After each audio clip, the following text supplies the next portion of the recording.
Joining me now, Representative for Ohio's 4th Congressional District and Chairman of the House Judiciary Committee, as well as the subcommittee on the weaponization of the federal government, Congressman Jim Jordan. Thank you so much for being with us today. It's wonderful to have you.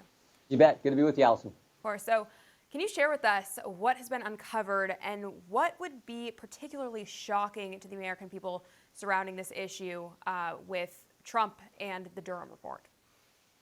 Well, with the Durham report, I think the best line in there was where Mr. Durham says that the FBI failed in its fundamental mission of fidelity to the law.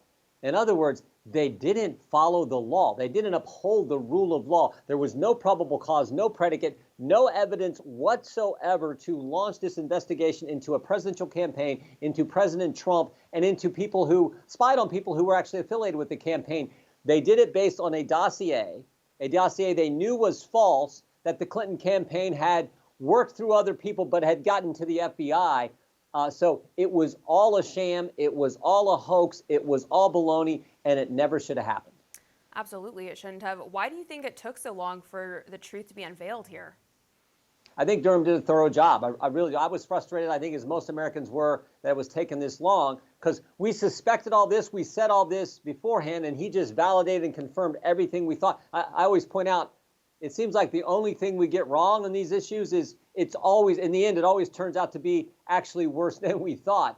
And that was the case here because there was several, I don't know, 100 and some pages in, I believe, there's a section where Jim Comey and Andy McCabe, it talks about someone that Durham interviewed said, Comey and McCabe were always asking, where's the FISA? When are we going to get the FISA? How long is it going to take to get the FISA?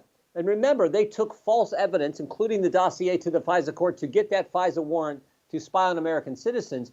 They were pushing to get that done, even though they already knew the dossier had not been validated. The dossier was a phony, fake document, but they were still pushing the FISA. That's how much. That's the intensity with which they went after President Trump. Yeah, you're absolutely right. And as you mentioned, there are several names that the mainstream media has held in high regard. I mean, there's Comey, Page, McCabe, Strzok, Schiff. But at the end of the day, these people have lied to the American people and literally created a false narrative to interfere with the 2016 election. I mean, doesn't this blatantly demonstrate that these are just puppets of the establishment? Yeah, they not only did it in 2016, they turned around and did it in 2020. Now, in 2016, it was people actually in the government. In 2020, it was folks who'd already left the government. So it was the 51 former intel officials working with not the Clinton campaign now, but the Biden campaign, putting this statement, this letter together that they sent out, which talks about this, the laptop has all the classic earmarks of a Russian information operation. That wasn't true, but they did that to impact the 2020 election like they were doing in 2016, working inside the government with the Clinton campaign to impact the 2016. I always just come to the fundamental question, why don't they just let us decide?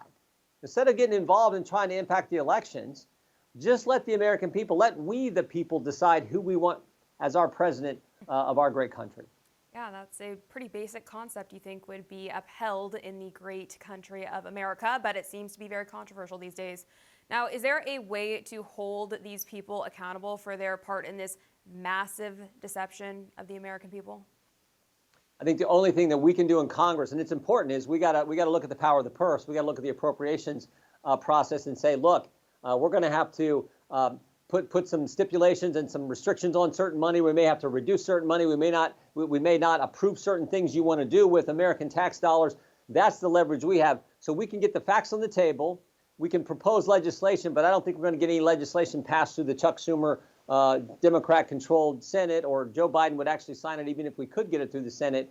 But what we can do is fight on the appropriations process and use the power of the purse to begin to hold these agencies accountable. The only people who can prosecute them, of course, or indict anyone is the Justice Department, and I don't see any willingness on Merrick Garland's Justice Department to do that. For all our viewers asking where One America News is heading in the future, we would like to introduce you to OAN Live. OAN Live is the best way to stay up to date on all of the hard-hitting, straight-shooting, national and international headlines. And the best part is, OAN Live is only $4.99 per month. All the credible, honest, unbiased reporting One America News offers at a fraction of the cost of cable. Just go to OANN.com to easily sign up for OAN Live and stay informed.